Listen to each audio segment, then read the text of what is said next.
তোমার স্বপ্নগুলো কি অনেক দূরে মনে হয়? কখনো কি তোমার ভেতরে কোনো কণ্ঠ বলে ওঠে, আমি পারবো না? তাহলে আজকের ভিডিওটা তোমার জন্য। আজ আমরা কথা বলবো নিয়ে, এফার্ট, চেষ্টা। Without effort even talent slips. চেষ্টা ছাড়া কিছুই হয় না। আজ তোমাদের সাথে আমি শেয়ার করব আমার একটা গল্প, আমার জীবনের গল্প। যখন দীর্ঘ 13-14 বছর পর আবার নতুন করে নাচ শুরু করলাম, সেই দিনটায় খুব ভয় পেয়েছিলাম। আত্মবিশ্বাসের অভাব হয়েছিল, পা কেঁপেছিল, কিন্তু কোথাও একটা বিশ্বাস ছিল, হালকা হলেও ছিল। অনেকেই বলেছিল এই বয়সে আবার নতুন করে নাচ শুরু করার কি দরকার, কিন্তু শুনিনি। নিজের বিশ্বাসের উপর ভর করে নাচ শুরু করেছিলাম। কেউ শোনেনি, কেউ দেখেনি। প্রতিদিন প্র্যাকটিস করে গেছি। প্রথম পায়ে ব্যথা হতো, পায়ের ব্যথা হাঁটু পর্যন্ত গড়িয়ে যেত। এক একদিন এমন হতো বিছানা থেকে নামতে পারতাম না, তবুও থামিনি। ঘরের দরজা বন্ধ করে প্র্যাকটিস চালিয়ে গেছি। মা বলতেন, এই সময়টা তোমার পৃথিবীকে দেখানোর নয়, এটা তোমার তৈরি হওয়ার সময়। বন্ধ ঘরের ভিতর নিজে প্র্যাকটিস করো, মনে করো ঈশ্বর তোমার সামনে আছে আর তাকে তুমি নাচ দেখাচ্ছ। যখন সময় আসবে আপনি তোমার নাচ সারা দুনিয়া দেখবে। That one message changed everything for me. Practice silently. Effort loudly speaks later. দিনে দিনে নাচের প্রতি ভালোবাসা বাড়তে থাকলো। শুরু করলাম নাচ শিখতে। যত ভালোবাসা বাড়তে থাকলো তত ভালো করে শিখতে শুরু করলাম। তারপর নজর দিলাম মাইনিউট ডিটেলিং এর উপর। আজও আমি নাচ শিখছি। আজও আমি খুঁজে বেড়াই প্রতিটা মুভমেন্টে পারফেকশন।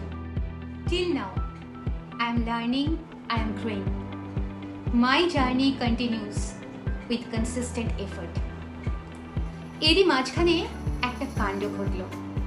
আমি সুযোগ পেলাম 100-এরও বেশি ছেলে মেয়েকে নাচ শেখাবার। সেখানে যে শুধু অল্প বয়সী ছেলে মেয়ে ছিল তাই নয়, ছিলেন গৃহবধূ, মা, মাসি, আরো অনেকে। এমনও হয়েছে ওল্ড এজ হোমের দিদারাও এসেছেন শিখবে বলে নাচ। ঠিক এসেছেন তা নয়, আমি গেছি। কিন্তু সব থেকে বড় চ্যালেঞ্জের কথা ছিল এরই মধ্যে, সেটা হলো এনাদের বেশিরভাগই নাচ জানতেন না, কিন্তু ভিতরে ছিল অদম্য ইচ্ছে। সেই ইচ্ছের ডানাতে ভর করে 0 থেকে শুরু করলাম, আর সফলও হলাম। কিন্তু এই অসম্ভব সম্ভব হয়েছিল কেন জানো? একটা জিনিসের জন্য, সেটা হলো চেষ্টা, এফার্ট, কনস্ট্যান্ট এফার্ট। চেষ্টার কোনো বিকল্প নেই। তাহলে কি বুঝলে এই গল্প থেকে? তোমরা কি বুঝেছো তোমরাই জানাবে। কিন্তু আমি তোমাদের বলছি, আমি যদি পারি তোমরাও পারবে। আমি যদি পেরে থাকি এই অসম্ভবকে সম্ভব করতে, তোমরাও পারবে। শুধু জারি রাখতে হবে চেষ্টা। এবার আসি অ্যাকশন প্ল্যানে। চেষ্টা তো করবে, কিন্তু এই চেষ্টা জারি রাখতে গেলে কি কি করতে হবে? 1 নম্বর, নিজের প্রতি বিশ্বাস রাখো। নিজেকে একটা প্রশ্ন প্রতিদিন করতে হবে, আমি কি চেষ্টা করছি না হাল ছেড়ে দিয়েছি? 2 নম্বর, প্র্যাকটিস করো। যাই তুমি করতে চাও সেটা প্রতিদিন প্র্যাকটিস করতে হবে। 10 মিনিট হলেও, দরকার নেই 2 ঘন্টার, কিন্তু প্রতিদিন 10 মিনিট হলেও সেটা প্র্যাকটিস করতে হবে। 3 নম্বর, যদি চেষ্টা না করো তাহলে জানবে কি করে তুমি ঠিক কতটা শক্তিশালী? তোমার ভিতরে ঠিক কতটা ক্ষমতা লুকিয়ে আছে তুমি জানতেও পারবে না যদি চেষ্টা না করো। আর 4 নম্বর, সব থেকে শেষে এটা মনে রেখো, প্রোগ্রেস আসে আস্তে আস্তে, তাই ধৈর্য হারালে চলবে না। পা কাঁপবে, চোখে জল আসবে, শরীরে ব্যথা হবে, মানসিকভাবেও দুর্বল লাগবে। But if you keep going, then you will look back one day and say, I didn't stop. That's why I have come this far. Effort is not about one big moment. It's about everyday commitment.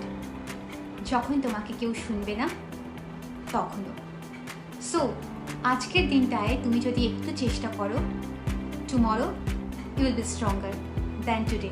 তাহলে শুনলে তোমরা ইয়ের গল্প। যদি আজকের ভিডিওটা তোমাদের ভালো লেগে থাকে তাহলে অবশ্যই আমার চ্যানেলটা সাবস্ক্রাইব করতে ভুলো না, আর ভিডিওটা শেয়ার করে দিও, আর ভিডিওতে একটা লাইক অবশ্যই করো। See you next Thursday with F. Until then, stay positive, stay grounded. Porma signing off with love.